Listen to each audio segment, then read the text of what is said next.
Hey, everyone. Hi. Hello. Welcome to another exciting episode of Alison Rosen is your new best friend.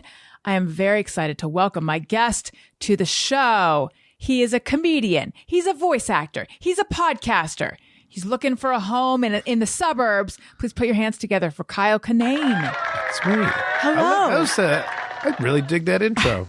I like that catchy intro. We have a visitor. I haven't even introduced Tony yet, my producer, and already my 4-year-old has entered. Owen, why don't you come say hi very quickly, and then you need to go back in the house. This is the earliest it's ever happened. Come here. Say hi. I know. Okay. He's wearing a bathrobe, and he has a pacifier. This is Owen. Here, I'm going to lift you up for a second, even though my 6-year-old would say you're encouraging him. Well, okay. Just make them slate say first. Hi, real? Oh, yeah. Can you say, I'm Owen, and I don't know how many inches tall you are, but you live in Burbank. Okay. Bye, honey. Whoa. I don't know if you're going to get the part. Oh, boy. As a casting director, I look as a combative attitude. Yeah. He's got a strong point of view, you know. Maybe we should just take a quick break. We'll take a quick break, and we'll be back in a minute. Alison, Rosen, Alison's your new best friend. And we're back. I am a mom, but I feel like the fact that I'm a mom is encroaching on my podcast more and more. And by that, I just mean like my children are making themselves known more and more. Yeah, like encroaching in the most literal way. I like that you clarified that you're mom and it's not just loose children walking into random doors in this neighborhood. Yes, no. Like, that's better than. Yeah. I don't know whose kid that is. I know. Although, isn't that like a very 70s TV thing? Like, oh, look, it's the neighbor who's just shown up here to have breakfast with us. Oh, no. Like 70s sitcoms, I feel like, did that a lot. 70s and 80s had like Yeah. a drop by. But I was a drop by. We were all drop by kids. You were? Yeah. You grew up in Addison, Illinois? Yeah.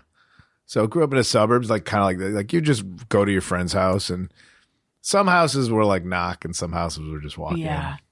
I remember after college, I moved back to Costa Mesa. I grew up in Orange County. Mm-hmm. But I did live in New York for years, so don't think I'm just an Orange County person. Okay. And I was born in Oakland, so like, don't paint me with that brush. Anyway, some neighbors that we were friendly with came over, and one of them said, and so we were all hanging out, like my roommates, me, them. And I think one of them was like, so are you guys like a drop by or a call first? You know, Yeah. Is that your vibe? And I'm like, I think call first. And I never felt more like I seemed like someone with a stick up my ass than that moment where I said, I prefer a call first. I think everybody, if they're being honest, would prefer. I don't want somebody just coming to my house. I know. But you're not supposed to be honest. Like, I think the whole thing, look, as someone who's had to stick up my ass for many years, the whole thing is you're supposed to pretend you don't. Isn't that the East Coast versus West Coast? Like West Coast is Maybe. kind but not nice. Or no, yes. nice but not kind, and East Coast is kind but not nice.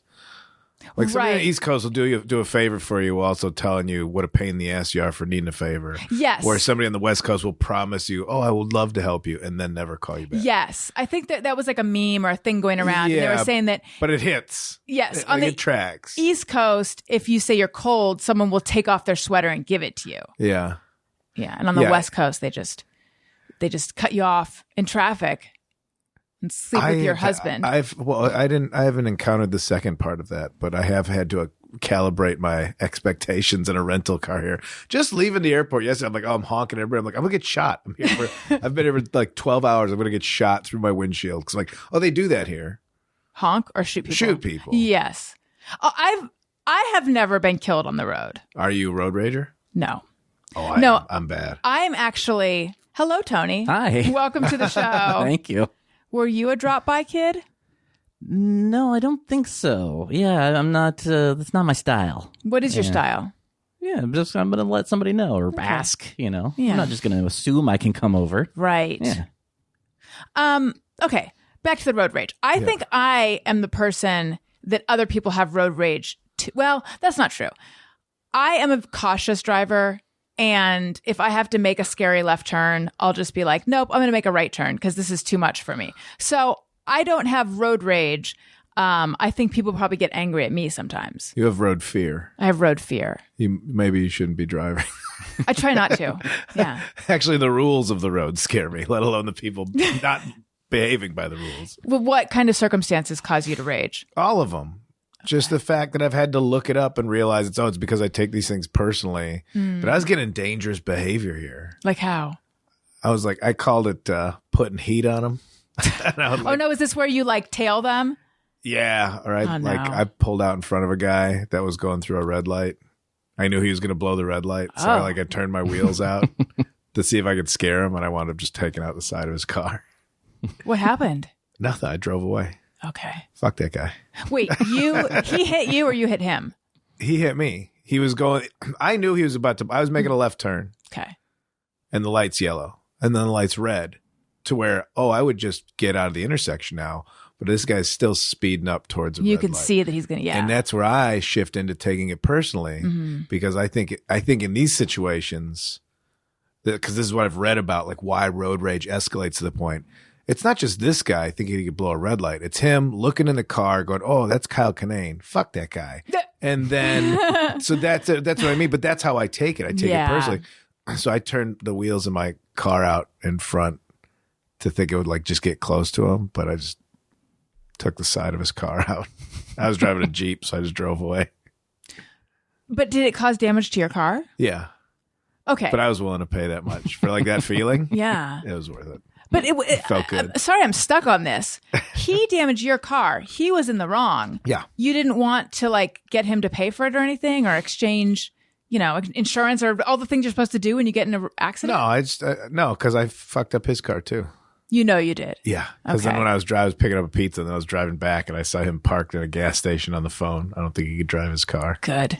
So this shouldn't be a celebratory thing. This shouldn't be. Bad. But I don't want to be this way.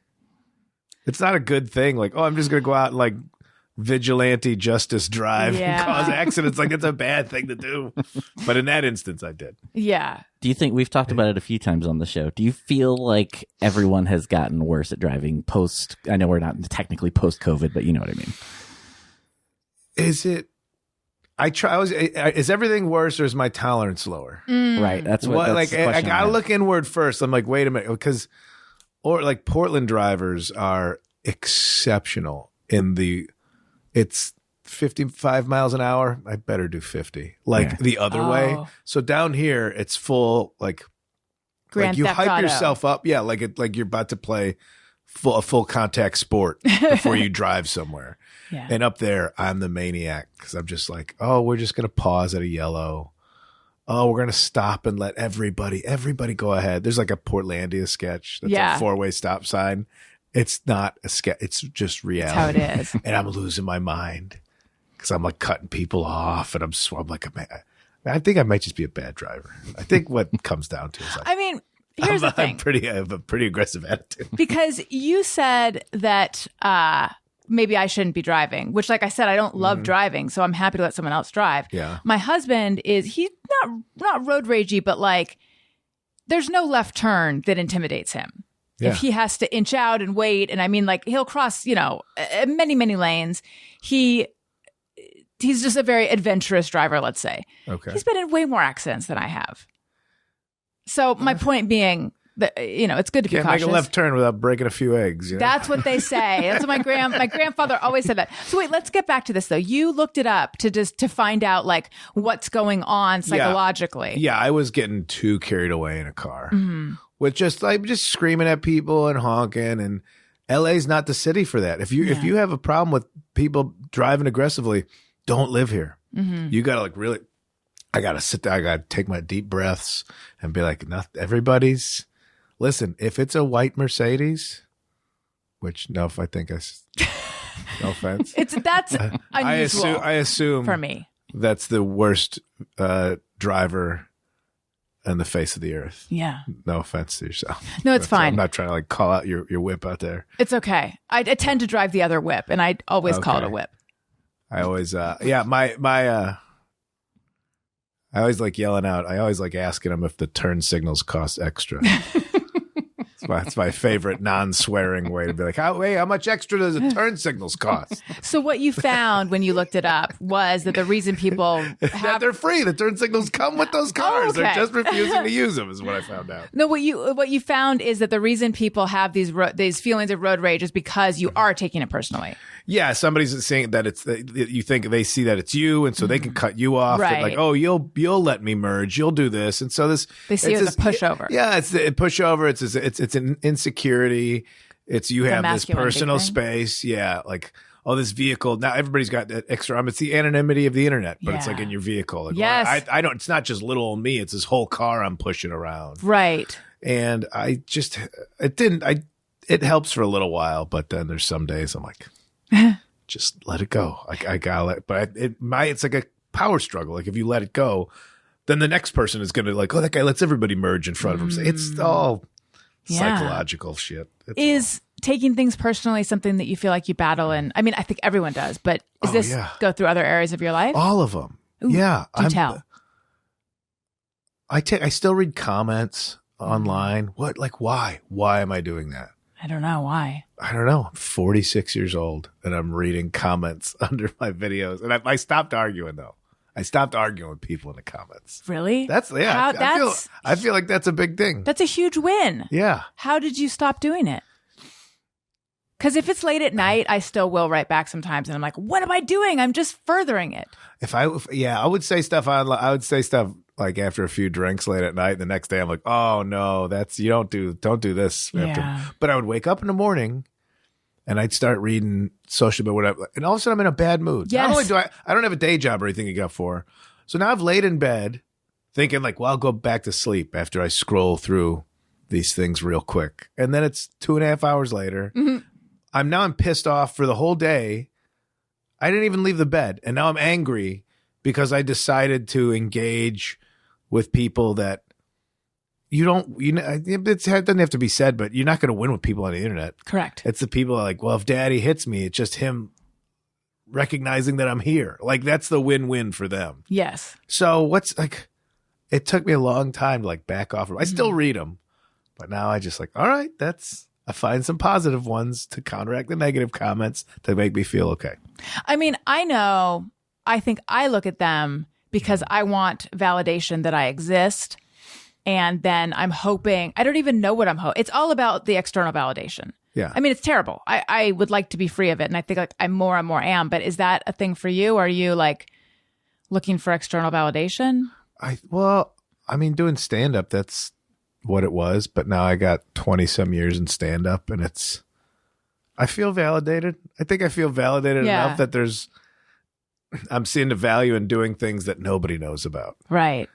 Like anything for like this show. Will somebody hear this? Somebody will hear this. People like this show. Someone will. Yes. People I'm like your joking. show. They do. I'm joking. You have a whole studio. Don't worry. We're in a studio. Yeah. An impenetrable studio. I mean, 4-year-olds, yeah. I should put a note on the door, like no one over 5 except for, and then, Kyle, Tony, Daniel. I think I'm not going to do that. That's going to make it more tempting. I know. It's like the no He girls can't even allowed on the read. clubhouse sign. Yeah. Yeah. And he can't read. So Did you ever have a club when you were a kid? Because I had a sticker club. a sticker club. Yeah. We got together. We brought our sticker albums. And we, at one point, tried to make my dream was to have a clubhouse, a treehouse.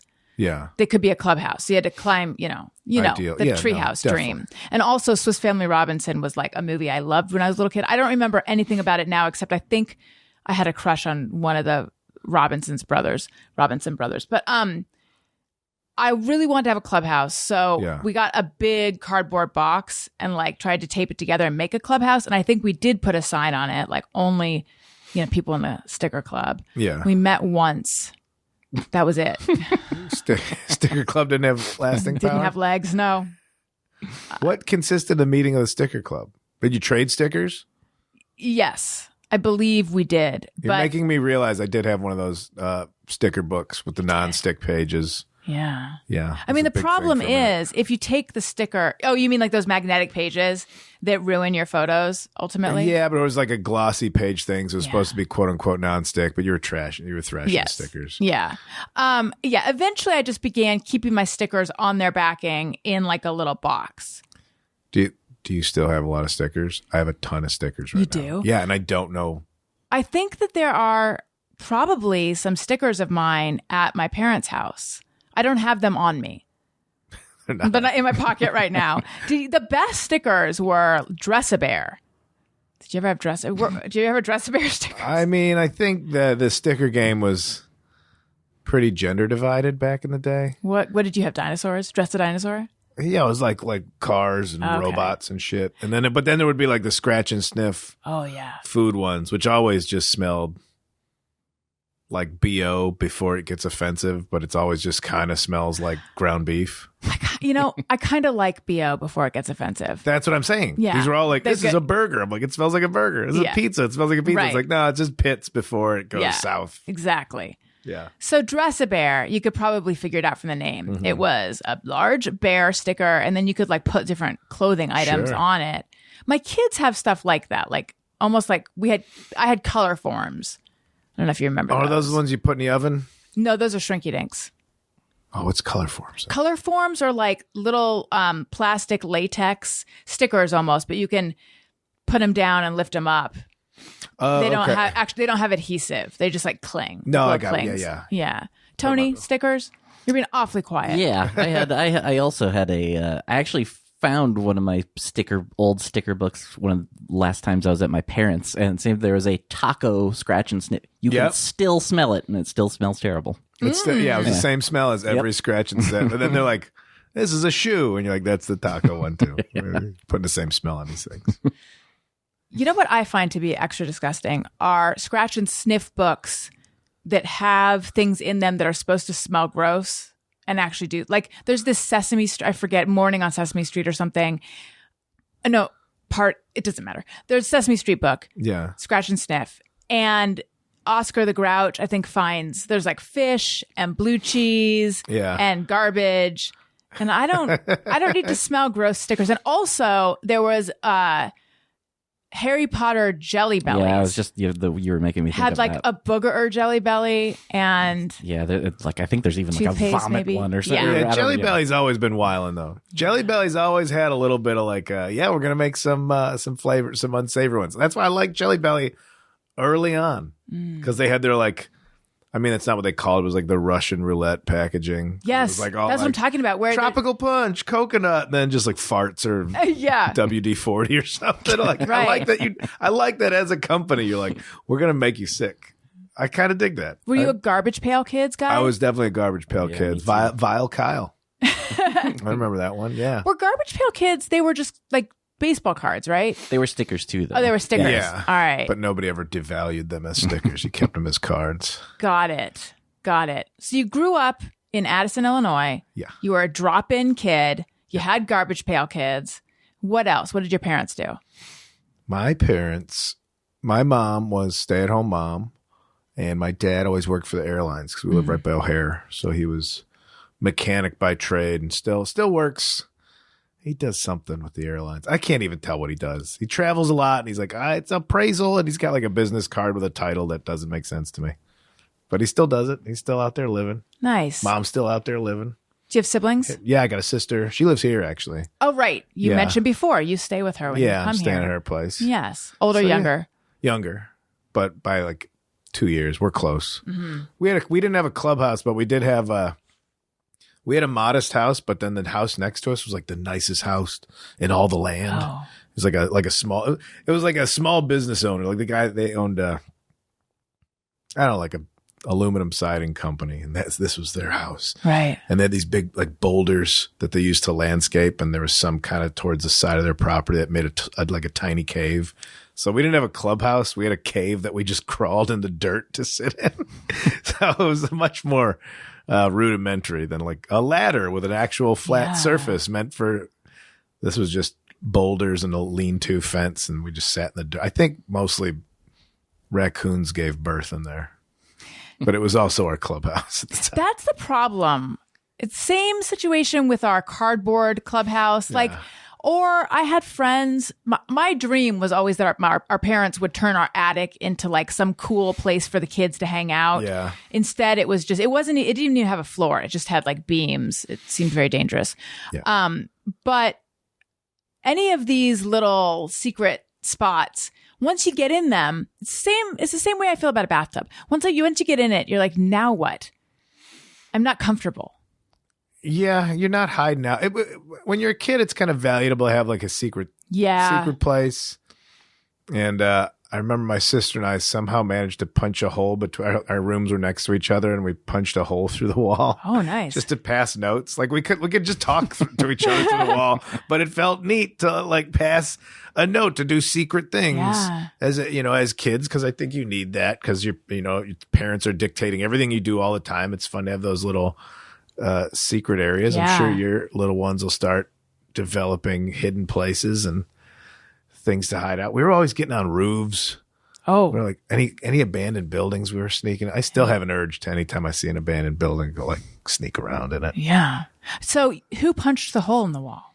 How thin were these walls? How strong It wasn't were like you? it wasn't like a fist punch. It was like there was like a hole in like a closet organizer that we were just like tapped a pencil through. Okay. So it felt even more like Clandestine? a bank heist. Where Yeah. like, all right, if I tap it through and we could use a pen and we could wrap the messages and stuff them in the pen because then that won't get lost on the wall. I love And it. the messages were just like, your butt smells. Like, all right, let's wait another 20 minutes to craft a retort. But Yeah. like you couldn't hear kids pushing things through the wall in a tiny house in the middle of the night. You should have asked your parents if they knew. I'm sure they did. That's I think really they just kind of ignored a lot of stuff. That's really sweet, though. It sounds like you and your sister were you guys ever at each other's throats? No, not more like an argument here or there, but we shared the same social circles. Social circle? Cool. It's only a talking press tour I'm doing here. Only what I do for a living is use words. We shared the same groups of friends, so that overlapped. Mm-hmm. And then we always like speaking of converting a place. My parents when I was in a band in like late high school and everything, we practiced in the basement, and then it just turned into a party because my mom was friends with all my friends, and somebody would come over and like they'd drink and they'd smoke pot out on the porch. So you had the Everybody's hanging cool out. family house. I guess. Well, let's just roll back the tape for a moment. I don't normally make that sound. I've literally never done that. I know it seemed like something I do often. I thought it was a natural segment of the show. It should be going forward. It should be. You just said that your mom was friends with all your friends, and then they would just come over and like smoke pot and drink. So to me, that means you. She didn't condone that part. The pot was kept under wraps. She knew what was going on, but it was like kind of like, don't ask, don't tell. But explain the part where she's friends with all your friends.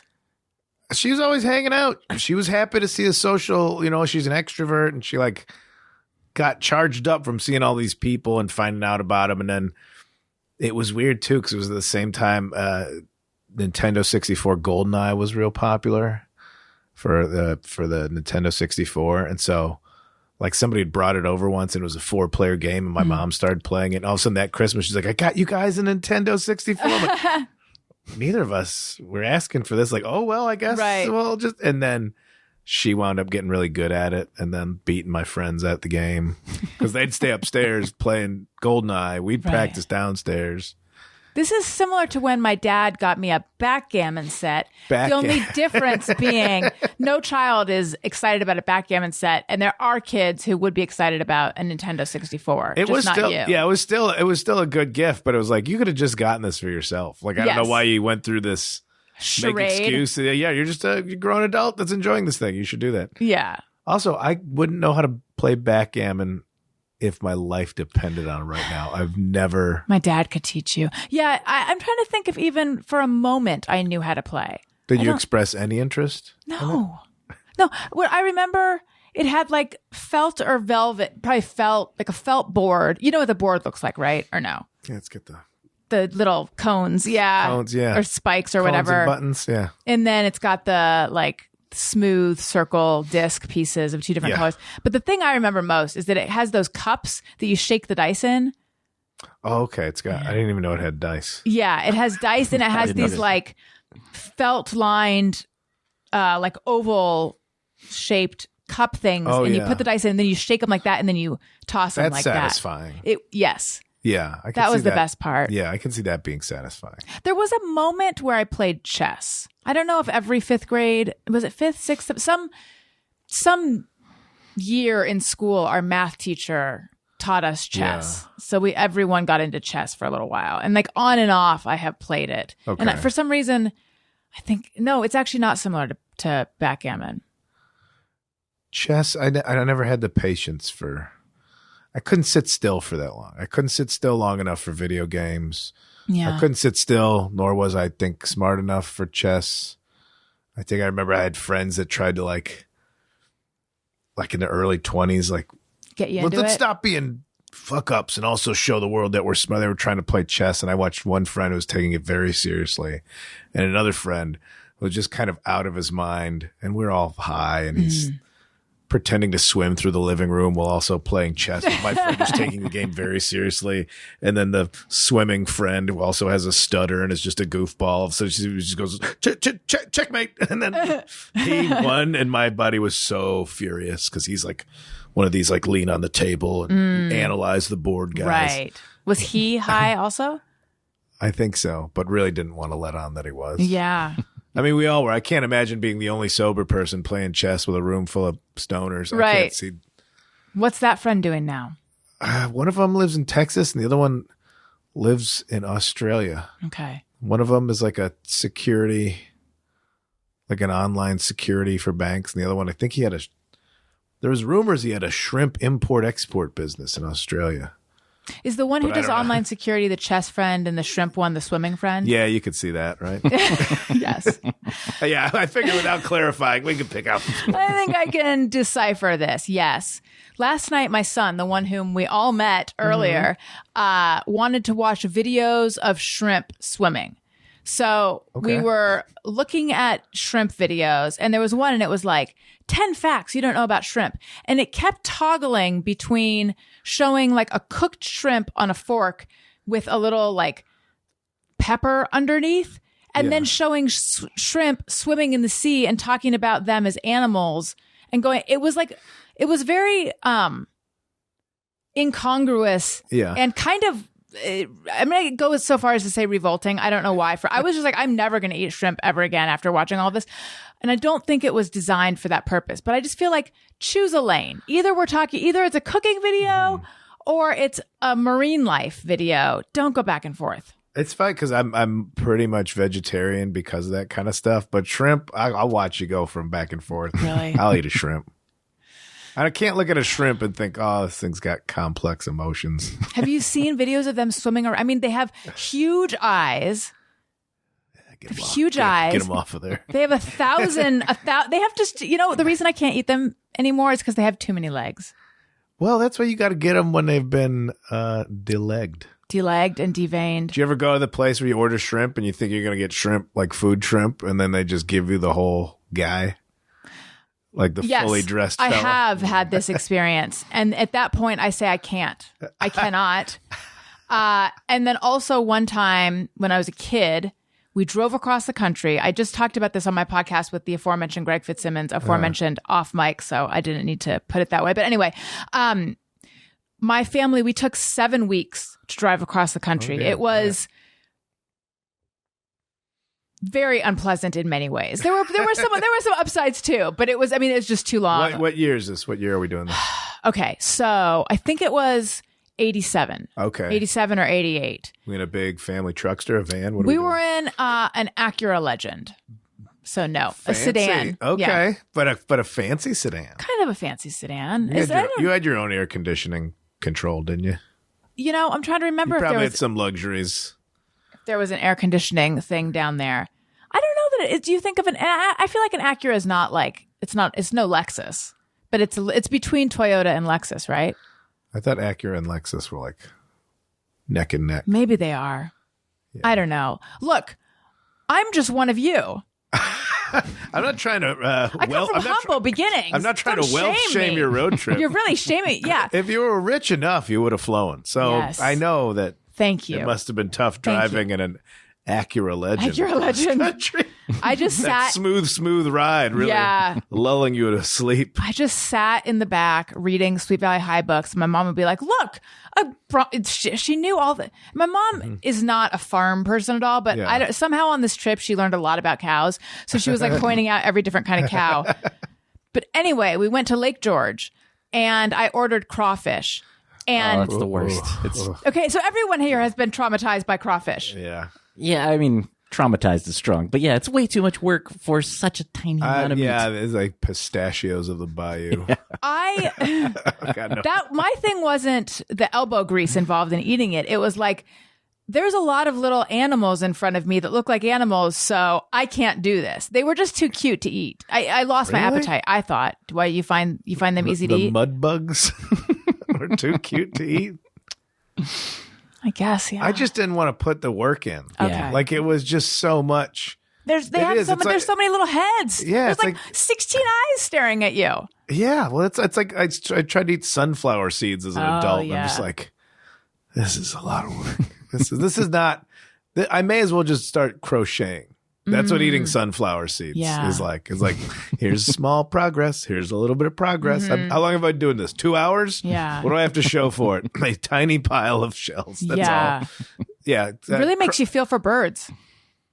Birds got little beaks, though. They're built for it. That's true. That's their whole vibe. They got nothing else to do that day. Yeah. Sunflower seeds, you can't eat those and have a busy schedule. No. But mud bugs, yeah. I'm like, all that work and then one little bite. I'm like, well, you got to suck the brains out of them. I'm like, I don't want to do that. I just like, I don't think I'm a prude with food. Like I don't eat meat anymore, but that I'm like, I can't do that. How about when people tell you that the best part of the lobster is that gelatinous green shit, which I think is either like reproductive organs or green stuff. I'll let them have it. Yeah. Then more green slime for you. Yeah, you like it so much. One of my first dates with my girlfriend, we went to one of those like shrimp boil kind of like. They're always in Koreatown, but they're always like the Cajun type of boil with like the sausage and the corn, and they just dump it on the table. Yeah, on the newspaper or something. Yeah, you're wearing a trash bag. And she was like just mowing through and I'm like struggling with these shrimp. And she's like, you got to take off their little jackets. I'm like, what? And you got to face them towards you. So the shrimp's arm is like this, and you got to grab their legs and open it up like you're taking off their jacket. And that's how I'm like, oh, that's the technique, because you got to take off their little jackets. And it made it sound so polite. It is, yeah. Before eating them. Yeah. We hung up their coat. How did you guys meet? We met, she worked at Comedy Central. And so we met initially in Montreal at the Just for Laughs Festival. And then I remember there's a moment I was like, oh, good thing I didn't hit on her, because I'm going to have to go to Comedy Central for meetings. I was at Comedy Central and there's a meeting. I'm like, oh, thank God I didn't do that. And then we just wound up. It wound up just happening regardless. Now, you're the voice of Comedy Central, yes? I used to be. You're not anymore. No. That one went. Oh. That one was gone about 4 years ago. Whenever I still think it's you. It's David Bory. It's my friend David Bory. Okay. And so it sounds grovelly enthusiasm for South Park reruns. Yeah, it's still the same vibe. Same tone, yeah. Dare I ask what happened? Nothing. I had it for 10 years. I got it in a very soft fashion of like, hey, come in. Do you want to read these things? Couple things? Like, yeah, sure. All right. Like my attitude towards auditions. Like, there's a real person for this job. Like this. You want this to do voiceover? Hilarious joke, guys. All right. Yeah. Watch the Daily Show, 10 o'clock, whatever. Hey, you want to come back in next week and do it? Okay. All right. Yeah, sure. I'll do it again. You guys want this prank to go on? And then it just started going and then I'm like, wait a minute. Well, who's doing this before? What was it? Penn Jillette. I didn't know it was Penn him. Teller, yeah. Did you know it was him? I forgot about that. I do remember that, though. We're talking about the promos, right? Or the interstitials? Yeah. All the voiceover for their promos and for the shows. And I was like, well, I think he's doing all right. I'm not going to worry too much about taking work from Penn Jillette. But then I did it for about 10 years. And all of a sudden some other comics were like, hey, man, you still doing the Comedy Central stuff? I'm like, yeah, I'm still doing it. They're like, all right, because I went in there and read for some of the things. Like, oh, yeah, I kind of auditioned for it. So I thought maybe you quit. I'm like, no, I didn't. And they didn't tell me anything. Yeah. So how did that feel? It felt like how show business is shitty. Yeah. It felt like, but this is how I got the job. This is how I'm Right. going to lose a job for 10 years. I mean, I think I'd feel less guilty if I robbed a bank for what they pay for Right. the amount of effort for voiceover stuff. So I was lucky I had it for those 10 years. Yeah. And yeah, I was getting shuffled out the same way I got shuffled in. So that was a little bit, I didn't need Icky. a gold watch or anything, but how about hey, don't count on this money this year. Right. Buddy. Like that's the, I don't do showbiz stuff anymore. I just do stand up. So Yeah. I'm not that kind of deal. Like that kind of just, oh yeah, just you're out. The shady. I'm glad I went to my friend who's doing it. Like, oh yeah, David's a great dude. I'm glad he got the job. But just, oh, you weren't going to tell me, you're just going to stop calling. Like you're going to ghost me. Like, a Right. 10-year career. And that's your method of handling things, is ghosting someone you have a 10-year relationship with. Why do they do it that way, do you think? Oh, I think maybe there's not much of a soul to this industry. I think maybe there's a little bit. Huh. I think it could be something like that. I don't think it occurred to them. You know, I was still friends, like the studio. I would go to DG Studios right down here on Cahuenga, and all the people I work with there were great. I could have done it from home. I liked going in. I liked seeing those. That was my day job. I'd go in and get a cup of coffee. How often did you go in? Like 2 or 3 times a week. Okay, And then I so- had a mobile kit. But so those are my friends. I was in Hawaii last year, and one of the engineers has a condo out there, and I got to see them, and even the people I never met in person, but I would talk to them on the phone every week for 10 years. Like, those are my pals. I like talking to them. So it was still a good job for when it lasted. So your girlfriend does not, or does she still work for Comedy Central? No. We're both up in Oregon. She's writing and directing stuff on her own. And she was like, all right, well, got all my writing, my scripts put together. So it's time to look for a place back in LA. And then the writer's strike. She's like, all right, maybe I'll just work in the yard up here and we'll see what happens. So she's doing that. She's like, she worked on the executive side of things for so long. She's like, if I don't do the creative part that I've been wanting to do now, when am I going to do it? So she's going for that. Because I was going to say, if she worked there when this went down, then you'd have to be like, why didn't you tell me? Yeah. And well, it's also, that has nothing to do, that's the advertising part. That's advertising. They have nothing to do That's with true. programming. They Yeah. don't have anything to do with this. That department has Right. anything to do with this. And that's why you develop Yeah. a show with somebody and they like it, but then they give you all these notes on a script. This is I mean, we don't have to bitch about show business, but You can a little bit if you want. it's like, I sold one show and they're like, oh, this is great. Here's some notes. All right, let me adjust those notes. All right, well, the person that gave you the notes is on maternity leave, so this person's taking Yeah. over. And they're like, well, we don't like what you did with this. Change it this way. Okay, well, I'll change it for that guy. All right, this lady's back from maternity leave. Well, why didn't you take any of my notes? We're not going to buy this project. I'm like, this is madness. Like, who's okay with living like this? So, especially since all I want to do is stand up in the first place, that I was like, I got kind of washed my hands of that whole process. What's interesting, though, is it seems like you don't take the showbiz stuff. Is it accurate to say you don't take the showbiz stuff personally? No, it's just that kind of like if I have a bad show stand up wise, I take it very personally. I don't trust anybody who's a stand up who doesn't acknowledge a bad show and also feel bad that they had a bad show. A stand up that's like, whatever, poof. Oh, you're a sociopath. I don't want anything around you. But the business stuff is just, you move to LA to be a stand up and then all these other people come in. You're like, what about TV? What about this? And so you start doing that stuff and it clobbers you. And you're like, wait a minute, I didn't even want this in the first place. Now I'm depressed because I didn't get a thing that I didn't want in the first place. But I had everybody else around me telling me I'm supposed to want it. Like, what? I'm just going to tell jokes. I'm just going to do stand up and then that's it. And that's why even before pandemic, the last couple of years in LA were great. Like, I was saying, you want to go to Santa Monica for an audition? Nope. I'm going to go bike ride in the mountains there.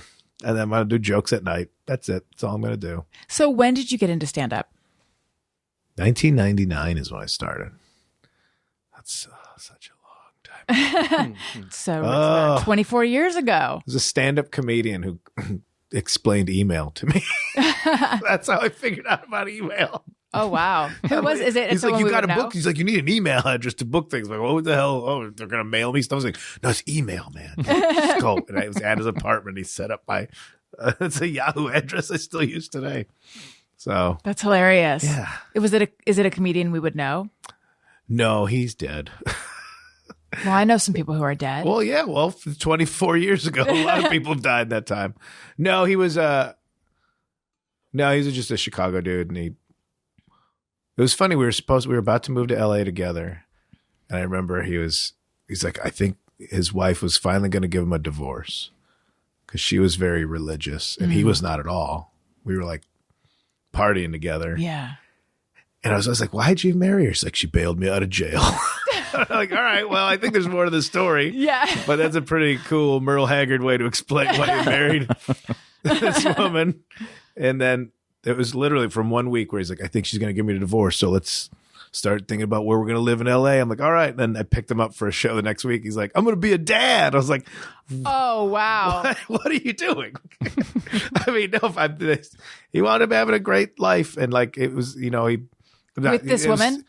Yeah, he stayed married to her, had kids, moved out of the city.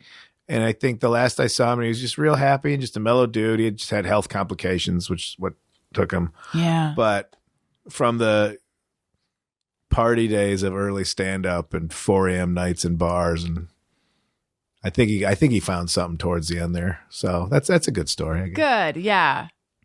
Although does she know he was going to move to LA? He was looking to divorce her and move to LA? I don't know. I mean, apparently he was telling a lot of people a lot of things at that time. Yeah. But he knew email. He knew he did. He did give me an email address. It's still up and running today. So if anybody knows my Yahoo address, thank old Matt Andrews for that. Was this after you went to college?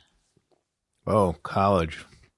Well, I went for about 8 years, so it was a lot of overlap. Mm-hmm. I think I went to college from in? 95 to 2002, so 7 years.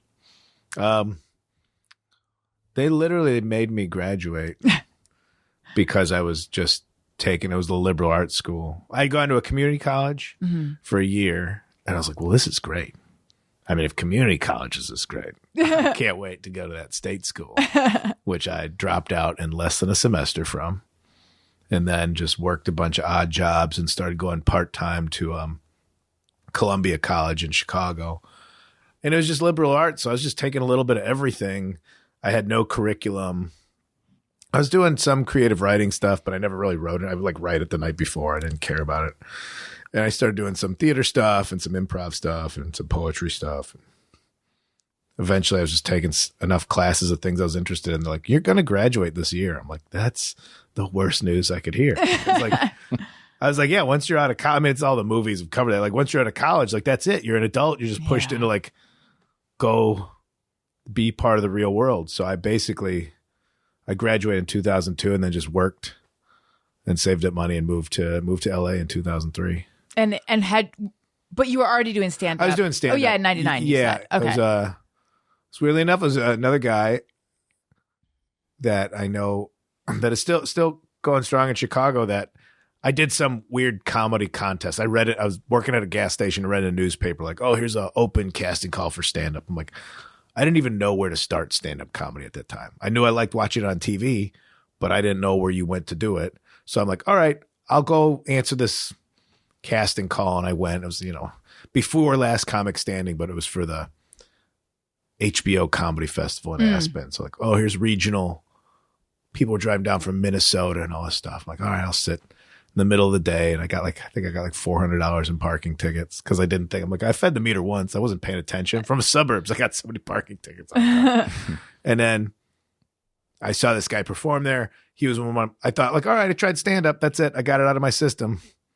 And then I was going to class and I saw one of the guys that I'd seen there. I'm like, oh, you did stand up in this contest or what have you. He's like, oh yeah, there's stand up everywhere. He's like, it's at bars. It's in the back room. I'm like, oh, where do you find these lit? So he showed me shout out to Johnny Burger. If you're ever in Franklin Park, go to Jake's Pizza. He runs, it's good pizza. But he's the one who showed me where all these open mics were. So Yeah, all these elder statesmen got me going in the scene. That's nice. Are you an elder statesman to some up and comers now? I guess that would depend on what they think of me. I don't know. I feel like I don't have much advice because, like, I don't know. The shit that worked for me shouldn't have worked. So I'm not going to, you know what you got to do? You should probably stay drunk for the first 10 or so years. Sure, it'll get in the way of some opportunities, but you'll make some friends and you'll run up bar tabs across town. Like, that's why I think I'm hesitant to give advice on some of that stuff. So... Do you feel like maybe I'm elder? I don't know about statesman, but I'm elder. Yeah. Do you feel like you were lucky? Do you feel like well, now I'm asking you to say something that I imagine you're going to feel as too grandiose. But what I'm wondering is, do you feel like it was luck? Do you feel like your talent is such that despite these sort of potentially self-destructive things, like you still had success? What do you make of the fact that you did all these things that you would tell someone not to do and you still had success? I think it was streamlined persistence, maybe. Like I was gonna do comedy anyway, whether it's good or bad. I was gonna do it, but I also never married, no kids, no large financial obligations. So I like it or not, my life is streamlined to be able to just do this. And so for the longest time I was like, well, if I'm fucking up my life, I'm only fucking up my life. I'm not telling a wife to, like, well, I gotta go to the bar again because it's where stand-up is. I gotta go network. Like, I'm not telling anybody that. Right. And so I didn't have these other, I don't want, distractions is the wrong term, but like obligations, responsibilities, anything. I didn't have any of that. So that's not advice though. I just did that. That's how I was going to live anyway. I didn't have a design. Like, I don't know if you guys had like plans when you're young, like, I'm going to do this by this age and this by this age. Like, I had absolutely none of that. I still don't have it. You know, the only time I ever had that was when people would say to me, what's your 5-year plan? What's your 10-year plan? And it almost was painful to think in that way. I would always just try to dodge the question by saying like, oh, I just want to be happy. Yeah. Even though I was ambitious and I had all these things I wanted to do, but I didn't want to attach a I didn't want a deadline on it. Yeah. Well, that's kind of what one of the things I do like about LA is, like, instead of looking at like, oh, somebody might be 50 years old and they're a server in a restaurant. Now you could look at that as being like, buddy, let's get real about life. Or you could be like, you didn't just fall for it right away. You're 23. Well, I better have 2 kids and the job and then think about what I could do when I retire.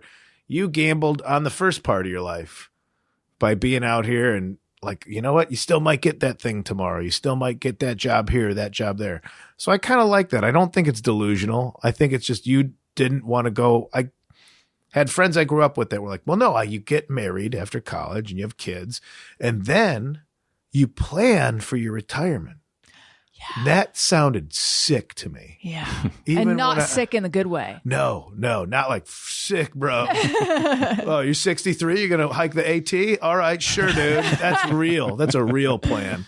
It just seems so warped, and I'd get shit from like, well, not get shit, but like, well, you can't judge how somebody wants to live their life. I was just get upset that people never even tried the thing they wanted to do. Like, give yourself... I did see the longevity in all of it. Like, give yourself a couple years. Give yourself the difference between being 23 and 25 is nothing. Yeah. Give yourself that time. Like, well, I think I want to like open a bakery, do whatever, something. Give yourself a couple years. Like, that's such a minuscule amount of time. Right. That your whole 20s. Yeah. Yeah. So to sit there and think at like 23, this is what I'm going to do. And so when I'm 60, I'll have the time. Right. I'm like, that's bad math to me. That never made sense. 2 things. A friend of mine who's a year older, recently we were talking, and she was like, I think she moved to New Mexico, and I was saying, how is it? Or somewhere. And she said, sorry, this story is so vague. But anyway, she was like, yeah, we want to retire there. Yeah. And that was shocking to me. even though it's not that crazy to think about where you want to retire at our age, you know, even though in this country and economy, like retirement is being pushed off more and more, but still, like, we're not super young, but I don't ever think about retirement. No, because you're doing the thing you want to do anyway. Yeah. And then the other thing I think I lost. Okay, let's see. Oh no, I know what I was going to say. You're talking about people who like have kids at 23 and things like that. What I am always just amazed by are the people who marry their high school sweetheart and it works out. Yeah. Because I'm not this. I was so young, like, you know, emotionally, maturity wise, even though I thought I was old. So I've just changed so much. Like I was just not in any state to meet the right person for me back then. Yeah. Yeah. That one. Yeah. Like, well, no, we're still. It's awesome. Yeah. When you could tell it's the two people that were supposed to be you guys. Yeah. And it's still you guys. That feels good. And also, Right. I want to clear, I'm not shitting on anybody for wanting to have kids when they're 23 either. Some people knew that I think was you their, are. every single one of them. Everybody that's ever been. But you know, if it's people that knew that they wanted out of life, Right. like I can't wait to be a parent. Right. Like if it's a choice they're making versus they feel they supposed to. I felt I knew a lot of people that were living by these status quo checklists. Yeah. That were like, no, this is what you do because they're not going to leave where they live, and everybody does that thing where they live. Because if you don't do that thing, you look like the old spinster or something. Yeah. It's like, why? And it's weird. I don't look at reflections of myself. I'm still wearing free T-shirts and I ride bikes and skateboards and all that stuff. And then I catch this in the mirror and I'm like, you're supposed to like work at the mall at Christmas as Santa. You're not supposed to do this stuff. And they're like, oh, well, yeah, whatever, man. Okay, the outside's getting weathered, but I don't know. I'm still having a real good time. That's good. I'm still having a real good time doing silly shit and seeing water parks and being like, that looks like fun. And having no kids or anything. I'm just like, oh, I think water slides are cool and just river tubing. And like, I just got to do this. And then stand up, like retirement. I retired the day I started doing stand up full time. Yeah. Because I love it so much that you know, like I had a neighbor that retired and it seemed like all he did was like cut 2x4s in the garage for a project that was never conceived. Because he needed I should have hit him up about my treehouse. He would have been like, thank God, something to do. I'm just cutting lumber all day. Like, because you work all your life for somebody and you don't like it, or you like it or you don't like, but you got to work. But then when you retire, you don't know how to change gears. Yeah. So you have to have this activity that you're going to do every day to fill that space. Right. So when do you truly retire? Whereas I'm like, oh, I'm doing the thing I'm going to do if I did retire. Like, well, I better fill up my time with karaoke or doing this. I've been doing that for 13 years already. Making up jokes, telling stories. So I feel like I've been retired for 13 years. I still got to pay bills, but I'm paying bills doing the thing I'm going to do for free anyway. So What do you love about stand-up? all of it. I mean, the fact that it's still frustrating because I still care about it. And the fact that you could be so confident in an idea that it's going to be good and just have a room of people going, oh, how could you say that? You're like, I was that far off. Wow. I am still learning as a person. This is a good thing. Yeah. I mean, like when the shows go well, that feels great, but that's not the goal. The goal is to replicate that with something new all the time. We're like, oh, well, here's a new idea. Here's a new thought. Here's me. If like, oh, if you think you know me as a person through stand up, well, here's me going against my own type with an idea. And that never goes away. I mean, I've said it before. It's like a puzzle with no corner pieces, you know, it just keeps going outwards. And that's still fun. Tell me about your 2 podcasts. My 2 podcasts. I have the Boogie Monster with Dave Stone that's been going on for a long time. And we're just buddies that started drinking in a bar one night and talking about werewolves and Bigfoot and like, oh yeah, we both like all this stuff. And it was silly when we started it. And then the world got less silly. Yeah. And the world of conspiracy theories got scary and not fun anymore. And so it's kind of hard to be like, well, let's go into the world of conspiracies. And it Let's just talk about Q. yeah, and it's like it turned into all that stuff. So we kind of it wound up as just two people checking in with each other once a week. And so that took on a much more conversational stance between the two of us. And then my other one is called No Accounting for Taste with Shane Torres. I don't know if you'll sugar Shane Torres. And I think we were both kind of confessing some guilty pleasures. And we're like, oh, that should be the podcast. Is everybody shits on things all the time. Or there's this era in stand-up of every stand-up comedian knows all the answers right now, which what an uninteresting angle. I'm like, I don't go to stand-up because I want to go to stand-up and see somebody going, I don't have anything figured out. Here's how I tried to figure things out this week and it didn't work. That's far more appealing than somebody who's 24 going, let me tell you how the world works. You don't know. Yes. You're 24 and things are going fine for you. You have no idea how the world works for anybody outside of you. So we decide, like, what if we take all the topics that people want to shit all over and we try and stick up for them? And some of it's been surprisingly easy. Fast and Furious franchise. I love it. It's great. The new one's out this week and I'm very excited. Some of them have been difficult. The Kardashians, we had a very difficult time defending them, finding any positive. I guess Kim got that lady out of prison or something. Yeah, she did something good. But that even with research, we're like, I'm not finding much on this. I'm not finding much on this. Kid Rock was a difficult one too. Kid Rock turns out he's very charitable. Isn't he also very conservative though?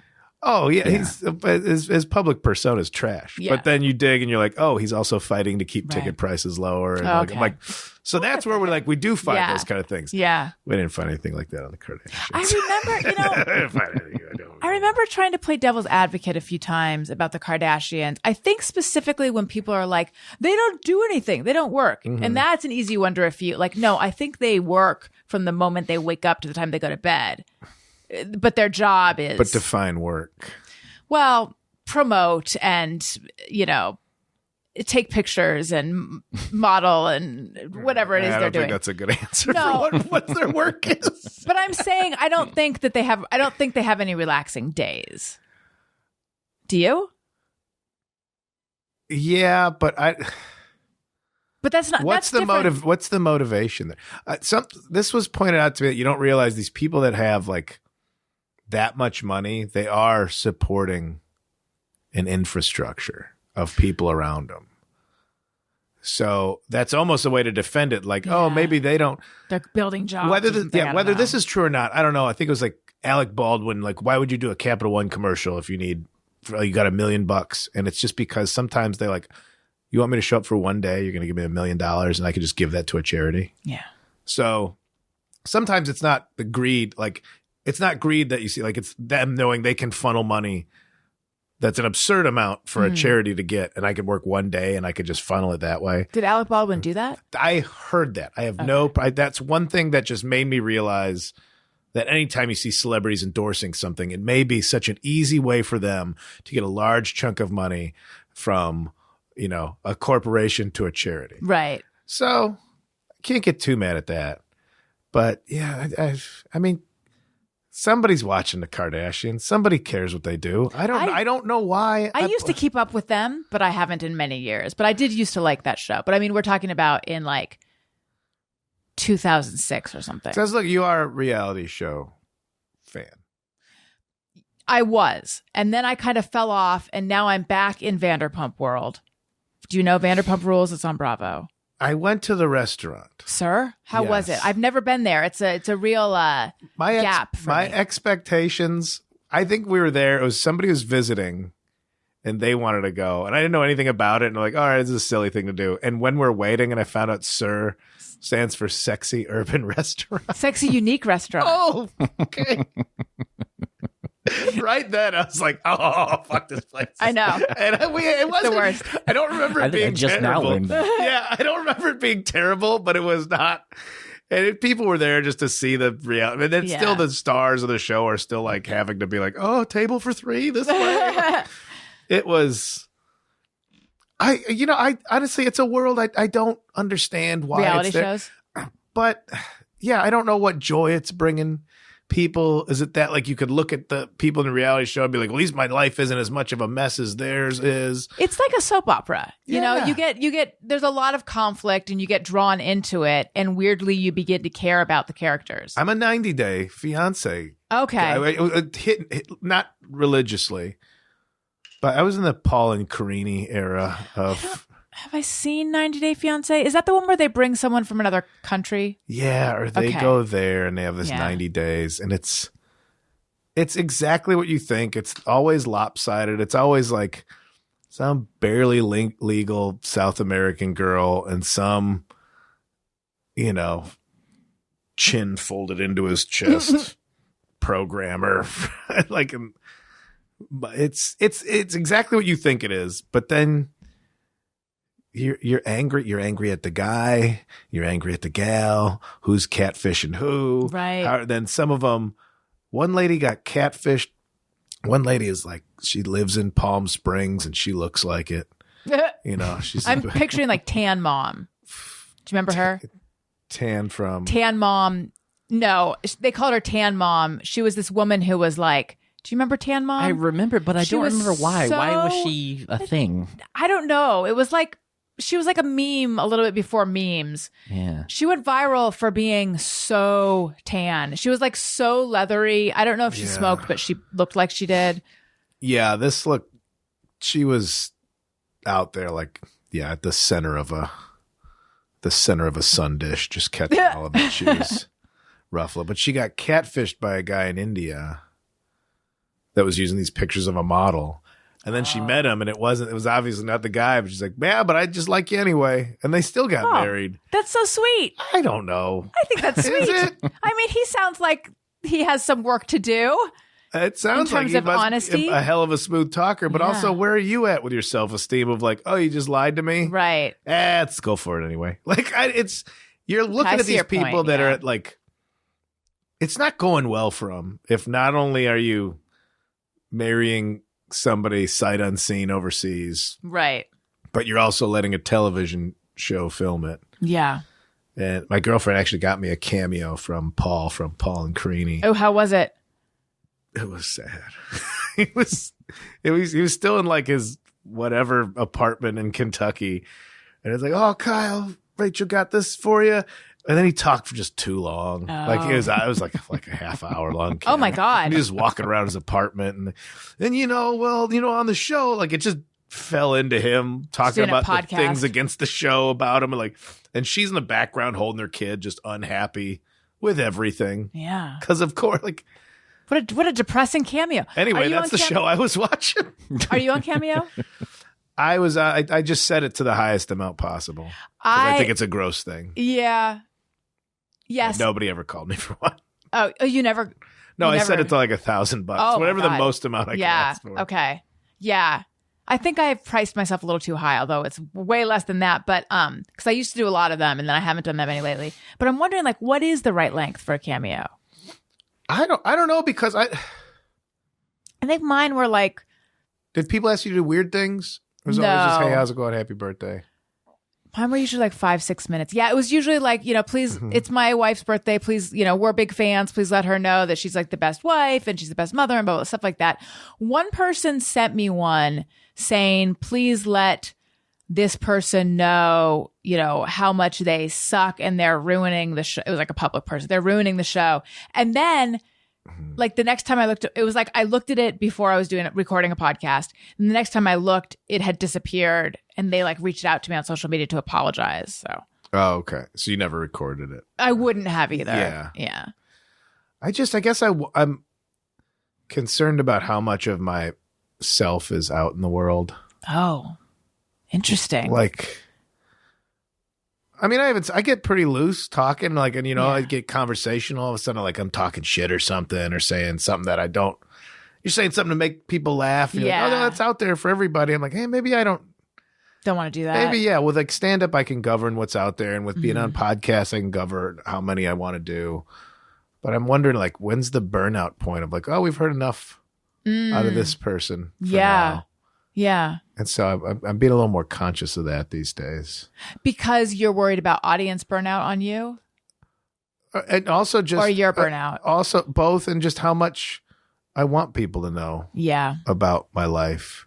Because like I said, I read the comments, and sometimes I'll read comments on these other shows, and it's, it's not nice people out there all the time. I hope that my fan base is like a decent group of people. I always like to think that, like, if you're coming to one of my shows, like, you could buy a single ticket. They'd probably sit you at a table with somebody else that bought a single ticket, and you guys should probably be friends.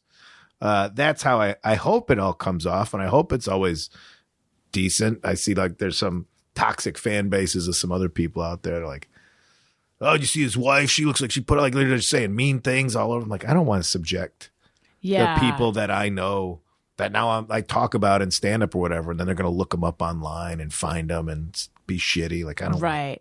Yeah. I don't want that. Yeah. Well, I have a nice fan base and listenership. Yeah. And I'm sure I feel like you do too. I've decided. I want nice people like what I'm doing. I don't want these maniacs. No, There's a few wild ones out there, but there's always going to be wild ones. So speaking of not wanting people to know too much about you, I solicited questions for you. Okay. I'm on Patreon. Patreon.com/Alison Rosen. All sorts of fun stuff. You can get behind the scenes content. You can listen to The Friend Zone. That is my Patreon bonus podcast. There's a little where you can text me. I'll text you back. And I solicit questions on Patreon, and those ones get to go first. And then sometimes I solicit them on Twitter as well, which I did this time. So anyway, we have a song. Questions from our fans. Okay. John Ketterling says, what is your favorite cheesy fast food restaurant? Cheesy like the food or like bad fast food? I'm not sure how he means it, so you can answer it either way. Oh, man. Now that I'm back here, I can't wait to get my hands on some Del Taco. Oh, yeah.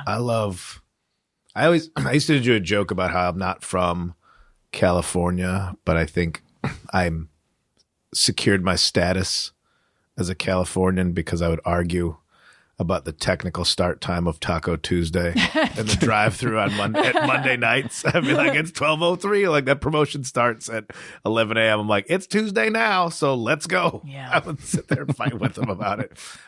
Del Taco for sure. Now that I'm mostly vegetarian, the places that have the fake burgers are Carl's Jr. and Burger King. Carl's Jr. does a better version of the fake burger. Is it the Impossible Burger? Yeah.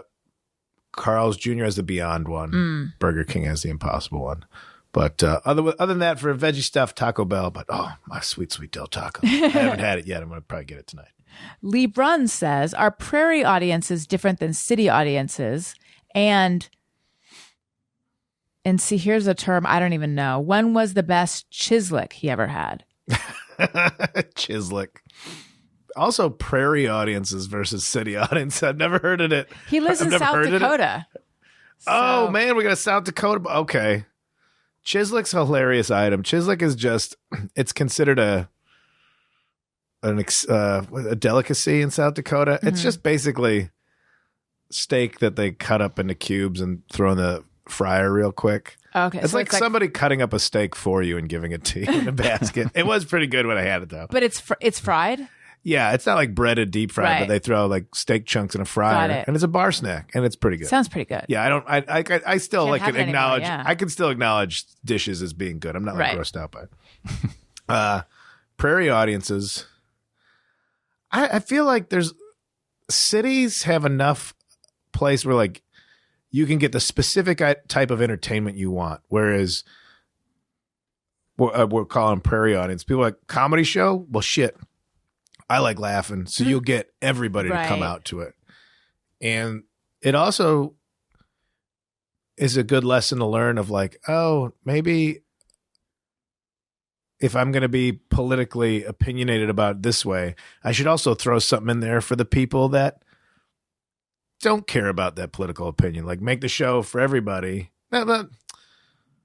Not pander, but understand that everybody's coming out to this show. So as much as I'm going to make fun of that side, I'll take a shot at myself to like let you know that we're all still hanging out here. Right. Whereas a city audience, you can get away with like, well, here's my not funny political comedy and get a bunch of people to clap along. Because they agree. Yeah. And that's Yeah. a horrible show, regardless of which side of the political spectrum you're using. Yeah. That's just a bad show. Yeah. In my opinion. Lee also, he has a comment, but I'm going to read it because Okay. it's nice. Kyle is mostly a local guy from out this way. He has worked crazy hard for his success and deserves it. And he's helped a lot of other comics along the way. Just a super talented guy with a trail of admirers in his climb to the top. Hey, thanks, man. Hey, that's the South Dakota guy? Yeah. And he's a comic. Oh, we probably...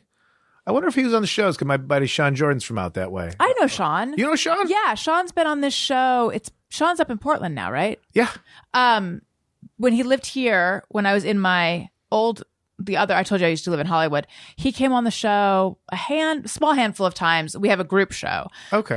So I do this one that comes out Mondays, and then I have a group version of my show that comes out Thursdays. No and kidding. yeah, I met him from Doug Loves Movies. Yes. Yeah, and then he came on, and then he was always like, there was a number of times I tried to book him, and he was too busy, but he always was like, but I do want to come back for real. He is the best. Yeah. He's the best. He's Sioux Falls fella. That's how I was making fun of for eating chislic when I went to the bar. Oh, they're just feeding you steak like baby food. He's like, watch it. They're going to kick your ass here. I'm like, none of you guys are kicking my ass. Like, not like a tough guy. They were just too sweet. How's he doing? He's got a kid, He's right? great. He's got a kid. He's doing all fantasy everything. He's doing stand-up. Sometimes he comes on the road with me. He's doing great. Yeah. Skateboarding every day. I feel like All Fantasy Everything blew up. Yeah. Like, for a while now it has. Yeah. But Yeah. As it should. It's a very fun show. yeah. I just want to plug all my friends' stuff up. And then Whitney C says, what's a holiday he celebrated recently? And you can define holiday and recent as desired, that was especially memorable. Wow, that's a good question. She has really good questions always. What's a holiday? I think what made it memorable this New Year's Eve. Well, Thanksgiving was memorable for a bit. I got COVID finally for the first time. Oh. But all my family came to Portland to like spend Thanksgiving there, and I just stayed in a hotel. And so they just all traveled from across the country to do their own thing. Yeah. So that was memorable for the wrong way. But New Year's Eve, it was last minute. I'm usually not a New Year's Eve guy because I'm like, everybody's doing all this. But then the missus, she's like, I want to go dancing. It's New Year's Eve. I'm like, all right, I will rally. And so we went out at like 10 o'clock. There was some like international, like the kind of thing where like me 20 years ago would have made fun of right away, but that's because I was a jerk. But it's like international cumbia Indian DJ, and I'm like, what the fuck is it? But instead I'm like, you like dancing. I've had this revelation about dancing later in life, that dancing's fun and it's okay to look silly doing it. I am due for this revelation because I've been an ardent non-dancer for a while. And then you look at, you're at a wedding or somewhere, everybody's dancing, and who looks the dumbest? The ones sitting by themselves at a table. Yeah. So I'm like, she likes dancing so much. It's a real, like, I'm a loser if I don't step up my game. It's real, like, what was it? Sean Penn's brother in Footloose. Like, he's got to learn. So I got into, so we were like, all right, let's go. She knew some people going to this, like she made friends with like some people in their 20s. Like, yeah, it's like this cumbia Latin Indian DJ. I'm like, you know what? Let's just see what it's about. And God. When we walked in, that. it was like 10:30 or 10:45. The light, they had all these dancers on stage with like an Indian DJ, and these lights were everywhere. And everybody I was probably Molly, but whatever. Everybody was just going off in fun outfits. And I was like, oh yeah, I wasn't even I had to rally to get out here. Yeah. And we just went, we danced for like an hour, balloon drop, had one more drink, got a car before it got too crazy. I'm like, that was perfect. We had super fun dancing and like music I wouldn't like listen to normally. And so for a New Year's Eve, it was great. That sounds really fun. It was. Yeah. Good question. Good job, Whitney C. Yeah. All right. Now, Jason Heck wants to know, will we ever get video for the Boogie Monster podcast? I don't know about that. I'm actually going to Dave's after this to record an episode. We tried. You got the good setup here. I don't know why we never cracked into the video market. What's this? This isn't selling anything. Oh, that face? Yeah, this isn't moving unit. There's a reason I was a voice actor. This isn't. I don't know what somebody wants to do. You want 4K? This? Nobody needs this. People, they do. They need the 4K of that. All right. Well, we'll see. Maybe then. Maybe. We'll see what happens there, bud. Okay. I Will Fight Elon says, when and where was your last Doug James gig / next Doug James gig? Please explain. Oh, I read that one. Doug James. I wonder if he's still around. He booked stand-up shows here in Southern California. He's like kind of the first guy you get a little bit of road work where you get one of those like, all right, you're going to come down to Costa Mesa or San Clemente. You're going to have $50. You're going to get a free meal at the bar. You're like, all right, I guess I'll drive down for $50. And he looked, I hope he's still around. I always liked him. He looked exactly like Captain Kangaroo. Oh my God. And he would open his shows like he was very strict. He's like, when I give you the light, I will give you the light. I will point at you. I need you to point back at me and nod to acknowledge. Like you would have to do that in the middle of your set. Like, because otherwise he's like, if you don't nod, I don't know that you saw the light. And he just had, you could tell like he made his living off of having a few of these shows he was running. And I think he was just, must've been like the stand up from back in the day. Right. And it was fun because it's like, I don't know, everything's more magical when you first move to LA and the characters are always more extreme and everything. And he's one of those guys, like, okay, I'm going to book you for this gig. It's in Huntington Beach. I'm like, I know I've done it 4 times already, Doug. Yeah, but I'm going to give you directions. Doug, I got the internet. You just plug it. You got maps. It's going to tell you. Nope, just listen to me. I'm going to give you directions. And he would give you, in 500 feet, you will make a left turn onto Ocean Boulevard. After that left turn, you'll see a Dairy Queen. On the right of the Dairy Queen is the park. Like, oh my God. I'll park where I'm going to park. But there was this, the two weirdest stuff. One was, I think he got beat up or something then showed up to a gig, but with just a bunch of makeup on. Like, everything's fine. And like, Doug, what's going on? He's like, nothing. Like, I don't know what, maybe he had gambling debts. And another one, I was riding my bike out of Hollywood back to my apartment. And I think I was living in Silver Lake at the time. And just after the bars closed, riding down Sunset, and I saw him walking up the exit ramp from the 101 to Sunset, like with like a leftovers bit. I'm like, where were you? Where are you coming from? And it was just, I was drunk. He was drunk. He's like, what's up? I'm like, hey, Doug, all right. I'll see you later. But then somebody else told me they had given him a ride home from a show, and he wouldn't let them drop him off at his apartment. He made him drop him off on the 101. He would make people drop him off. Because I don't think he wanted people knowing where he lived. Yeah. Maybe people, he's clearly getting beat up. Right. So that's why I hope he's all right. I always was cool with him. I hope he is too. Anyway, he's one of those like folklore type of dudes from when you first moved to LA and you're doing gigs. Wow. Yeah, I used to live in Costa Mesa. I'm wondering, do you remember what clubs you played down It was, no, the two I would do for him, one was Huntington Beach and one was San Clemente. I was trying to think of San Clemente. Was it Coach House? It may have been.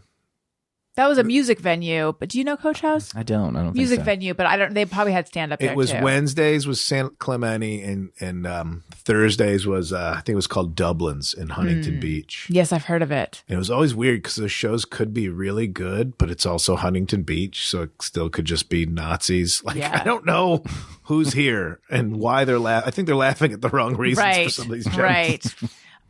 Jim Harms says, have you ever started a gig, got midway through, and realized it was a huge mistake? And have you started what you thought would be a crap gig only to have it be one of your best? More the latter than the former. How do you phrase the first part of that? Have you ever started a gig, got midway through, and realized it was a huge mistake? Maybe one of the Huntington Beach Nazi shows? I surprisingly do all right in Huntington Beach, which I don't know what that says about me. Well, all of Huntington Beach isn't like that. No, just a lot of it. But a good just the loudest part of it, yeah. I mean, I've had bad gigs. I've had gigs where I've gotten in my own way. Most memorable is I opened for the Impractical Jokers in a 12,000 seat outdoor stadium. Arena or whatever, a shed. They call it a shed in the music business. And I remember being like, I remember basically crafting my own bomb because I'll get judgy and I'll look at an audience. I'm like, well, I don't want them to like me. But then you do want them to like you. It seems like a weird pairing. It's not, but it's any gig that scares me. If it seems like I have to say yes to it. Yeah. So like, if I think it's going to be bad, I have to say yes to it. And then if it is bad, I'm like, well, okay. Yeah. We knew that. But then it's like the latter part of the question where No kidding. That went great. Like, so that one with the Impractical Jokers, I'm like, I don't know. I'm going to try it. We'll see. And I just, as soon as I get up there, I started like, I'm going to have a good attitude. And it was at the same place I saw Lollapalooza in 1994 outside of Chicago. So I'm on the same stage that I saw the Beastie Boys on. That's so cool. Yeah, I thought so too. And I thought I could share that with the audience. And I'm like, I actually got bumped up to those seats right there for Smashing Pumpkins. I actually fell asleep during Smashing Pumpkins, and a woman walking across the front row of 12,000 people holding 2 beers just goes, "Fuck you, that was a great show." And that's all I heard. And now the audience turned into 12,000 of her. Oh, God. And I was like, here's my jokes. I don't care about you. Kiss my ass. I'm out of here. That was on me. That was 100% my fault, the way I handled that one. But then I did a show for, Kurt Braunohler? Yeah. We've had him on. Oh, Kurt's a pal of mine, great comic. He always has these silly ideas, and he had one where he was going to jet ski down the Mississippi and do like these things along the way. So I met him it was the border between Alabama and Tennessee, and we jet skied a little bit, and then we were going to and we dressed up like a jet ski gang. We had like these leather vests. That is hilarious. But then we did a comedy show at a biker bar where we were still wearing the vests. And it was like in the middle of the day on a Tuesday, and the owner of the bar is like, well, I can get some people in here because you need an audience for the show. Who do you think's available in the middle of the day on a Tuesday for a biker bar? Well, it's bikers. Yeah. So an actual bike gang rolled up to watch us do comedy, and it was a legit bike gang, not like Alcoholics Anonymous for Christ or whatever. Like, it wasn't like one of these, like, you see them and then you read the patches and they're like, oh, we're just a bunch of sweeties or whatever they are. Like, these were legit bikers. Yeah. I don't know if like affiliated, but the one guy came and he just had a spider web tattooed on his face, and he did the whole shake, like one of the producer's hands, and like squoze it to the point it was like, be awful nice if buckets of beer showed up for me and the boys, to like, and then crushing the guy's hand. Oh, geez. Like, oh yeah, no, good idea. Let's get you guys some drinks. And we were legit like this. Sounds scary. We're in the middle of nowhere, and here's a little film crew, and then 25 bikers. It could have gone really sour, and it was one of those, like, I just went prison rules. I'm like, well, I'm going to pick on the main guy, because then if other people laugh, if he laughs, then the other people will laugh. Right. And so I just started, his name was Big Bear, the one with the spider web tattoo. And I just started making fun of him. And then I got everybody else on board. And then it wound up being a great time. And mostly because I thought I was going to die. Yeah. And then like, oh, I made these bikers laugh. That was pretty cool. Like that's still an accomplishment I hold pretty high. Now, how do you know? I'm just thinking, if I were in this situation, first of all, I don't even know prison rules, so I would have been fucked. How do you know who the main guy is? Did you know because he's the one who demanded beers? Yeah, okay. He was definitely you just get a vibe. Okay. You could see who's in charge of any group of people hanging around, or somebody that like the rest of the group maybe goes to. Defers for like, we're yeah. going to follow this person's lead. Right. So they were all following Big Bear's lead. So I'm like, all right, let me go. If Big Bear's laughing, these guys will all laugh. I'll get them.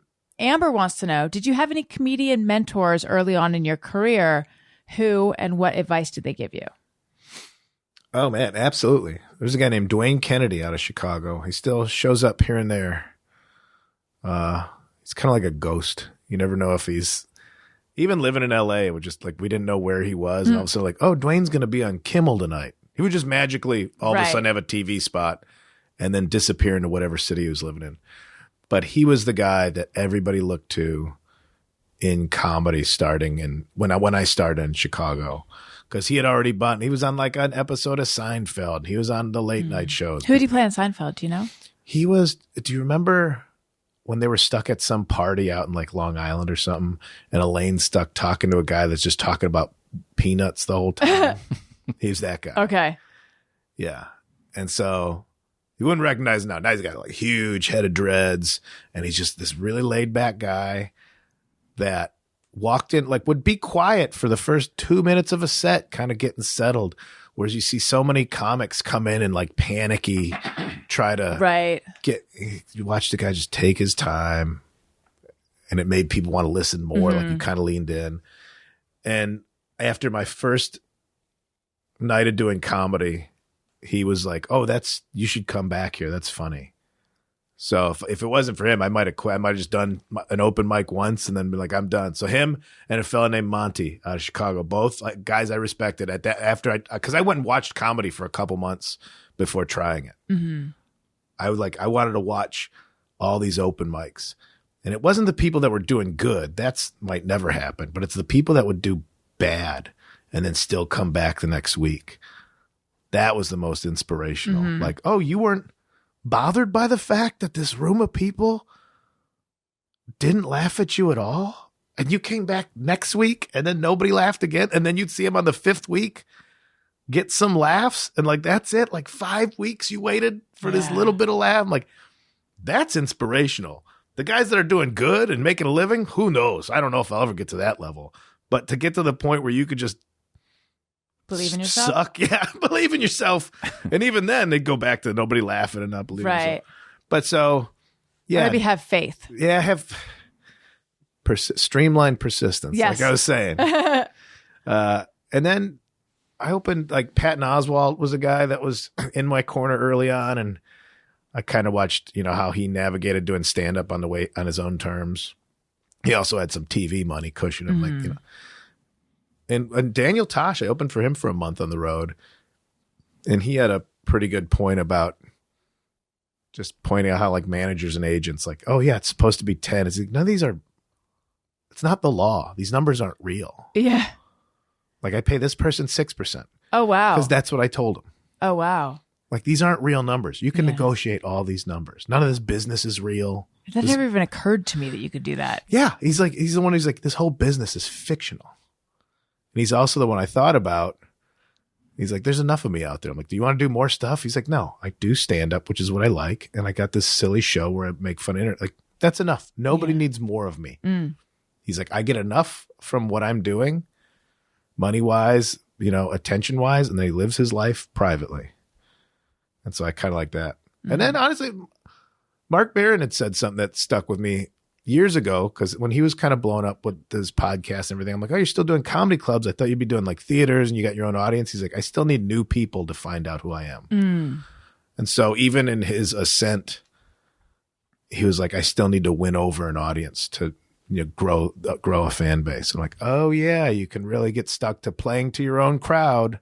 And so if he had been doing like theaters or sheds, that's playing to his own crowd. Yeah, I don't think he's getting shed numbers, but like a theater where it's like X amount of dollars and you're going to come to this, whereas a comedy club, people are going to take a chance on someone if it's a theater. Yeah, comedy club is like, well, we can get food. Oh, maybe I got 4 tickets for us to go. Right. Or maybe the club will give some away. There's more encouragement to take a chance on somebody in a comedy club than it is like a theater show. And that stuck with me a lot, where it's like, oh, I'm trying to cultivate this fan base of like-minded people. It's like, no, you want people that maybe disagree with you, but still think that you're funny. Right. So that's all good advice. There's advice all over the place. I know. Explain the streamlined part of the streamlined persistence. Oh, just that I'm not tethered to many things. Oh, like you were saying before, without the obligation. Yeah, I was always making this joke. Like nobody does a crowd work tour. They just do, I got divorced and I need money fast. And I don't have a new hour to come back through Denver with. I was like looking at houses finally, only because I live in Oregon and could remotely afford something I'd want to live in. But yeah, no kids, no bills, no debt. So I can do comedy exactly how I want to, how much I want to, how little I want to, and it's not being steered by obligations. Right. Like, well, I better be more accessible because I just spent too much money on a house, or I got a kid on the way, so now I have to do this. I never have to do comedy. Right. I'm only doing it on the terms that I want to. That's a really enviable position. I think it is, but then I'm not looking back on, I wish I would have done all this other stuff. So It's good for me, Yeah. but it might be terrible for somebody's like, oh, all I did was worry about comedy. Now I'm too old to have a kid. I'm too old to do this. I Right. still am not concerned with that at all. Okay, in Right. 10 years, who knows? But that's the gamble I took going this way. It's the gamble people take, wait until they're retired to be like, you know what? I think I want to try stand-up now that I've been, a union plumber for 40 years. Now's the time for jokes, which it's cool. If you find it then, that's cool too. Yeah. We have a segment called Just Me or Everyone. Do you happen to have a Just Me or Everyone? I do. Oh, great. We have a song. Okay. Is it just me or everyone? All right. Let's hear Songs it. are fun. Thank you very They're much. very like 70s. All right. I was realizing that I take all the napkins. Like I never throw, like if a meal, fast food comes with napkins, I'm like, why are people buying paper towels? Oh, my God. It's I have brilliant. so many napkins everywhere. I have more napkins stashed. Like how I heard that squirrels only find like 30% of the nuts that they hide. I don't know. My dad said that. I don't know if it's true. Oh, interesting. And I think that's how I am with all these napkins that I've every coat I take. Every time I try to wash something that I got There's checked, napkins in it. every winter coat, napkins everywhere. The car, everything is stashed. Are you ever looking for a napkin though?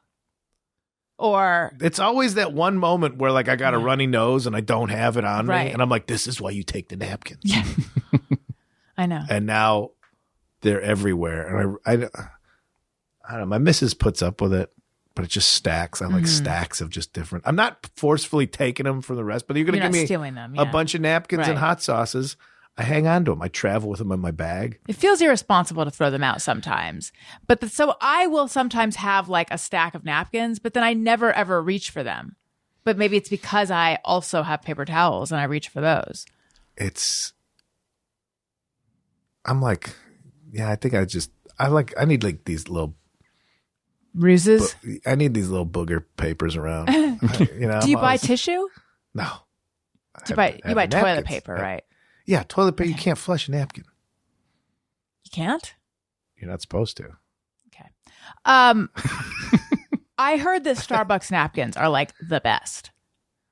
Well, let me give you the context. Okay. I don't know where I saw this. It was online, but it was that if you need like an oil blotting paper, if you're doing makeup, Starbucks napkins work really well for that. So you ever go to like a nice hotel where they're almost like towels? The paper towels in the Yeah, I know bathroom. what you're talking about. Yeah. Like there's yeah. like monogrammed. Yes. Well, I steal them, but like I used one, but kept it flat. I'm like, this is still. Yeah, it feels wrong I to folded throw it out. up. I folded it up, put it in my pocket. It's in a coat somewhere. Yeah. But I always kept them from like takeout or anything. It's just like, yeah, you're going to use for spills. You're going to use for this or that. So Right. I realize I don't know if other people, my sister does it. My do sister it and I too. both, when we're both hanging out, we'll just like look in her pocket, like how much you got? Like all these. I always, in my purse, there's always like a few crumpled up, lightly used Kleenexes. And I always think I should, when I go to clean out my purse, which is not often enough, I was like, I should throw these out because this is disgusting. But so often I need a tissue, not either just for napkin purposes. And I'll look in my purse and I'm like, oh, thank God I have this like very linty, gross old Kleenex. I needed this right now. Yeah. They're all in my car because I want to pick my nose and it's gross. You have napkins. Knock it off, Kyle. Stop. Maybe that's why people are cutting you off in traffic. Maybe the road rage is personal. This guy's a nose picker. We should cut him off. I think everyone picks their nose in their car. And then you realize people can see. That doesn't stop me. Yeah. You know who are just shameless nose pickers? My children, but also children in general. I thought we were going to just list a Nate. race or something right there. I was like, whoa, this show took a turn. Not Owen, actually. He's not. Now I'm just outing my children. And someday they'll be like trying to be popular in school and someone will throw this in their face. I so mean, have you shouldn't seen say what it. comedians talk about? Yeah. I think just calling a 4-year-old a nose picker is par for the course. Yeah, it's benign. Do you have a hey, go fuck yourself? I do. It goes a lot. Well, it's kind of in the similar vein. I have a real problem with people that don't take their leftovers. Okay. Especially in a city where it's like, you could just give that to somebody. Yes. Throwing out food to the point where it's like now become hazardous to my health because I'll see stuff that needs to get thrown out in my own fridge. I'm like, I'm going to roll the dice. Have you gotten sick? Not like a real way. That is not really a no. No, I'll take so you've gotten like lightly sick. Yeah, I'm taking myself out for the afternoon. Just like, okay, that one we should have listened to the date. Yeah. But for the most part, I'm pretty good for it. I don't. Expiration dates aren't real. Right, just like agent fees. Yeah. All these numbers are movable. Right. These are all negotiable numbers. Yeah. Made up by the corporations, made up by capitalism. Right. No, I just when somebody just doesn't like their food, like, well, and then I feel like a weirdo because I'm like, well, get it to go. I'll take it. I'll give it to somebody on the street. But then people are like, well, that's why you can't just leave food on the ground because these homeless encampments have rats because there's food left on the ground. I was like, all right, well, I'm just trying to do a good thing. It's like, well, that's why they say you got to leave it on top of the trash can or leave it on an elevated surface that maybe somebody will walk by and take it, and you should hand it to them directly. And I've heard all these comments like, there's always like hack comics about like, oh, I want to give somebody food, a homeless person, like, does it have dairy in it or something? Like, how are you going to be picky? It's like, well, because if you are lactose intolerant and have the shits and are homeless, that's a far worse problem than if you just had it at home. That's why they have to ask those questions, and I understand that. And I'm not saying I got all the answers, but you got like food going in the trash makes no sense to me. Yeah. That's like one of the most despicable things. And I get it happens. You got a handful of fries left. You're not going to pack them up to go or something. But, I didn't like my food. Pack it up. Somebody will like it. Yeah. Take a leftover. That makes me nuts. So, hey, people who don't take home their leftovers. Hey, go fuck yourself. We've had some leftover lasagna. I think we finally threw it out. What do you think is like the expiration date on lasagna that you get from a restaurant? Because that sat in our refrigerator for like 3 weeks probably. And I feel like it was still edible in the second week. Wow. I think so. I'm not sure. Not the freezer. You put it in the fridge. Straight in the fridge. Yeah, that's rolling the dice. Meat lasagna? Veggie lasagna? Veggie lasagna. Yeah, you got some dairy in there with the cheese. I know. Yeah, I don't. But cheese is aged often. But I don't think you want aged cheese in your lasagna. I don't. That, you know what? It's a case by case basis for certain. And I was just shocked every time I looked at it, and I'm like, how is this still seemingly good? But you never tried it? You just kept looking at it? Maybe it was. So I see your point. Maybe it wasn't good. But I smelled it and stuff, and it still smelled good. I'm trying to think when I stopped tasting it. Within the first week, I think. Oh, so you're just taking bites off of it? I'd like spoon a little out into a dish and then heat it up. Just to test it? Or that's as much as you allowed yourself? That one. I don't want a whole lasagna. I just want a bite. Yeah. Well, it was huge. Yeah, I just wanted like a little sample. Yeah, that's my trick on the road is I'll just get a extra large pizza on the Thursday night and just eat off of it like the Revenant. Just eat it through the whole weekend. And then, yeah, by Saturday night, it's looking pretty gnarly. Sometimes it doesn't fit in the fridge or anything. I just let it sit out. Yeah. And again, I guess that's gross to some people. But also, I don't really get sick from anything food wise. I stopped eating meat because I got gout and everything. I was and I had like some issues with it. I'm not vegan, so I don't think being good shouldn't be the enemy of being the best or being perfect or whatever the phrase is. Like, yeah, I'm not going to go vegan. I'm still eating cheese and all this, and I know the dairy farming. But once I stopped eating meat, I was like, all right, well. But it opens up the opportunities for leftovers for a lot of different kind of food poisoning. It's true. It's gonna, these are the risks we choose to take. Some people skydive. Yeah. Some people do heroin. I eat food that is questionable. Well, I like it. It's carpe diem. Yeah, making the most of it. Kyle Kinane, it was so nice having you on the show. We didn't even talk about your special, Shocks and Struts. Yeah. That's out Struts there. and Shocks? Shocks and Struts, right? Struts, yeah. Tell people where they can get it. YouTube. Okay. I'm so good at promoting. Yeah, look up Kyle Kinane on the internet, and then you'll find all the stuff. Yeah. Boogie Monster, No Accounting for Taste, all the comedy specials I've done.